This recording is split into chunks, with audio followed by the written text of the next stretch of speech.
Hey guys नमस्कार, मैं आपका दोस्त अमित। स्वागत है हमारे इस YouTube चैनल पर। एक बार फिर से आपके प्यार और आपके रिस्पेक्ट के लिए स्टूडेंट्स तहे दिल से शुक्रिया। गाइस आज की इस वीडियो के अंदर हम लोग बात करेंगे कि भाई हरियाणा के अंदर जो बच्चे अपने bachelor of education first year या सेकंड ईयर, चाहे वो चौधरी रणवीर सिंह यूनिवर्सिटी है, महर्षि दयानंद यूनिवर्सिटी है या फिर आपकी कुरुक्षेत्र यूनिवर्सिटी है या बाकी किसी और कोर्स के जो बच्चे अपने एग्ज़ाम देंगे या हर साल एग्ज़ाम देते हैं, तो उनसे रिलेटेड एक बहुत इम्पोर्टेंट बात जो मेरे माइंड के अंदर चल रही थी और काफ़ी बच्चों की ये प्रॉब्लम अक्सर एग्ज़ाम के अंदर आती है। तो गाइस देखिए, हमारा मकसद और हमारी टीम का मकसद हमेशा आप लोगों को अवेयर करना है, आप लोगों को एक अच्छी गाइडेंस देना है, ताकि समय रहते वो गाइडेंस, अगर वो अवेयरनेस आप लोगों को अगर मिल जाए तो आप लोगों के एग्ज़ाम के अंदर किसी भी प्रकार की जो प्रॉब्लम आपके साथ घटित होती है या बहुत सारे क्राइसिस आप लोगों के साथ ड्यूरिंग द एग्जाम्स आते हैं वो नहीं आएंगे। तो चलिए guys, without wasting our time, जो 3-4 मुद्दे अक्सर बच्चों को परेशान करते हैं और जिनका जवाब बच्चों को नहीं मिल पाता, उन मुद्दों पर क्या है इस वीडियो के अंदर हम लोग बात करेंगे। सबसे पहले मैं आपको एक बात बताना चाहूँगा। देखिए, देश के अंदर जितनी भी यूनिवर्सिटी है, मैं पर्टिकुलर किसी एक यूनिवर्सिटी का डिस्कशन नहीं करूँगा, बच्चे अच्छे मार्क्स भी लेते हैं, उनका मेरिट भी बनता है, डिस्टिंक्शन भी बनता है, फेल भी होते हैं, कंपार्टमेंट रीअपीयरमेंट भी आता है। तो हर यूनिवर्सिटी का जैसे जैसे बच्चा अपना एग्जाम देगा और हर यूनिवर्सिटी का जो चेकिंग पैटर्न होता है वो एक डिफरेंट होता है, किस माइंडसेट से आपका एग्जाम चेक किया जा रहा है। पर हरियाणा के अंदर अमूमन मैं बात करना चाहूँगा, जो बच्चे बैचलर ऑफ एजुकेशन या बाकी किसी और के एग्जाम 2022 के अंदर देने वाले हैं, तो सबसे ज़्यादा रीअपीयरमेंट होने का कारण क्या है और एग्जाम के अंदर जो पेपर आईडी होती है या फिर आपका पेपर कोड होता है या फिर सभी बच्चों के जो बीएड के या बाकी और जो एग्जाम है वो अलग अलग कोड आते हैं या पेपर उन सबका एक जैसा रहता है, ये वाली जो बात है नए बच्चों को बिल्कुल भी नहीं पता और पुराने बच्चों को भी बहुत कम पता है। तो ये 3-4 जो बातें आप लोगों के लिए जानना जरूरी है, इसी बात को लेकर हम लोग क्या आपसे डिस्कस करेंगे। सबसे पहले देखिएगा इस क्या होता है। मैं आपको एक इंपॉर्टेंट बात आपको बताना चाहूँगा कि जब आप लोग फर्स्ट टाइम अपना एग्ज़ाम देंगे हरियाणा की किसी भी यूनिवर्सिटी के अंदर, खासतौर से बीएड के लिए, बाकी और कोर्स के लिए, जितने भी एग्ज़ाम होते हैं आपके, वो सभी बच्चों का जो एग्ज़ाम का जो कोड होता है और एग्ज़ाम के जो क्वेश्चन दिए जाते हैं वो सबका एक जैसा होता है, मतलब उसमें कोई भी अंतर नहीं आता। कई बार जैसे आपने कोई एंट्रेंस एग्जाम देते या कोई कॉम्पिटिटिव जॉब के लिए एग्जाम देते हो तो वहाँ पर जो आपके जो क्वेश्चन है वो सेम होते हैं, बट उनका जो एक सीक्वेंस है वो चेंज कर दिया जाता है। बट यहाँ पर कोई सीक्वेंस चेंज नहीं होता, बिल्कुल सारा का सारा जो फर्स्ट वाले बच्चे का वही सेकंड वाले बच्चे का होगा।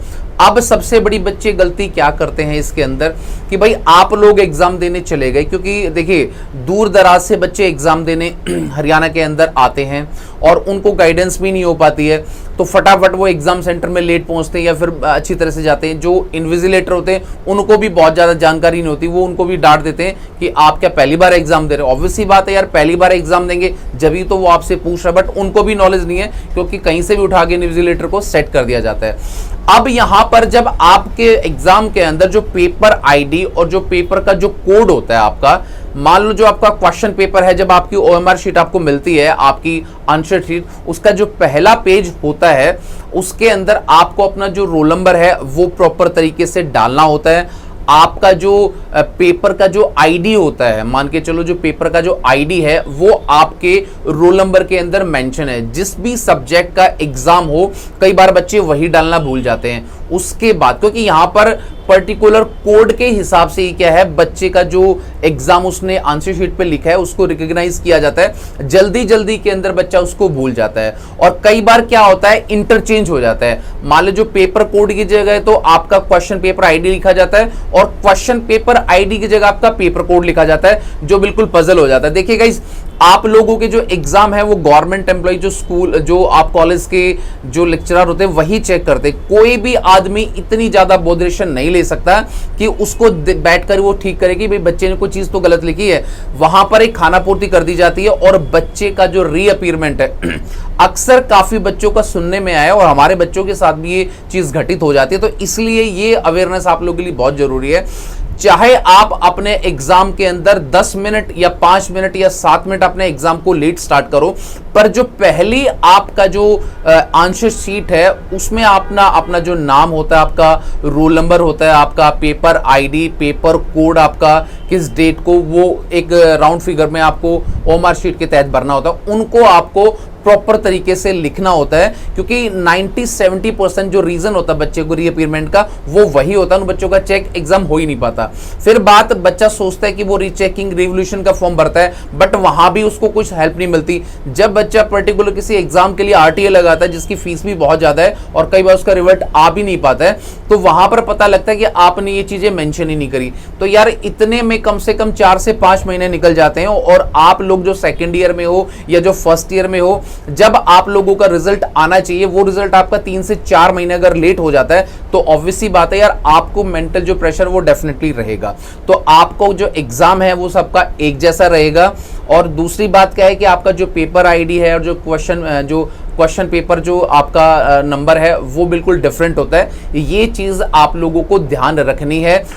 अगर फिर भी आप लोगों को उस चीज के अंदर कोई भी चीज समझ नहीं आती है, तो जब आप अपना एग्जाम, जैसे आप कुरुक्षेत्र यूनिवर्सिटी के एग्जाम होंगे, तो एग्जामिन सेंटर के अंदर अगर इन्विजिलेटर आपको सही प्रकार के उसका जवाब नहीं दे पाता, तो आपके पास एक अथॉरिटी है कि आप वहां पर सेंटर के सुपरिटेंडेंट से डायरेक्टली बात कर सकते हैं और उनसे पूरा परफॉर्मा जान सकते हैं कि सर मैं पहली बार या कितनी बार भी एग्जाम दे रहा हूं, मुझे ये वाला जो आंसर शीट का जो परफॉर्मा है मुझे समझ नहीं आ रहा है, आप मुझे बताइए। अगर आप उसको भरने में लिखने में कोई लेट हो जाते हो तो 5 से 10 मिनट आपको एक्स्ट्रा भी मिल सकती हैं।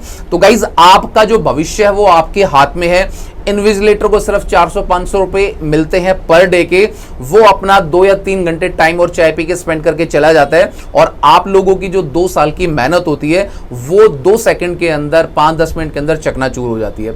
तो इसलिए ये जो गाइडेंस और अवेयरनेस जो बच्चों की रीअपीयरमेंट आती है, क्योंकि काफी बच्चे बिल्कुल एग्जाम में नहीं लिख पाते या कुछ भी है, वो एक अलग रीजन है, बट कुछ टेक्निकल या कुछ क्लैरिकल जो मिस्टेक बच्चा कर देता है, तो वहां पर ये वाला फैक्टर सबसे ज्यादा मैंने पिछले 15-16 साल के अंदर बच्चों से ही देखा है और खुद भी उन चीजों को फील किया है। तो गाइज इन सब चीजों से बचने के लिए आपको अच्छी नॉलेज और अच्छी गाइडेंस आप अपने एग्जाम शुरू होने से पहले उन सब चीजों को मेंशन करो। 1 बार नहीं, 2 बार नहीं, 3 बार करो, क्योंकि आपका एग्जाम है, आपकी डिग्री है और डिग्री करने के बाद आप लोगों को ही जॉब मिलेगी। तो उम्मीद करूंगा कि गाइज ये वाला जो एक बहुत अवेयरनेस वाला टॉपिक था, ये वीडियो आपको पसंद आया होगा। अगर आपको वीडियो अच्छा लगा है तो इसके लिए लाइक, शेयर एंड कमेंट, और मिलेंगे किसी नेक्स्ट वीडियो में गाइज। तो till then bye, take care guys, मुस्कुराते रहना। Thank you so much.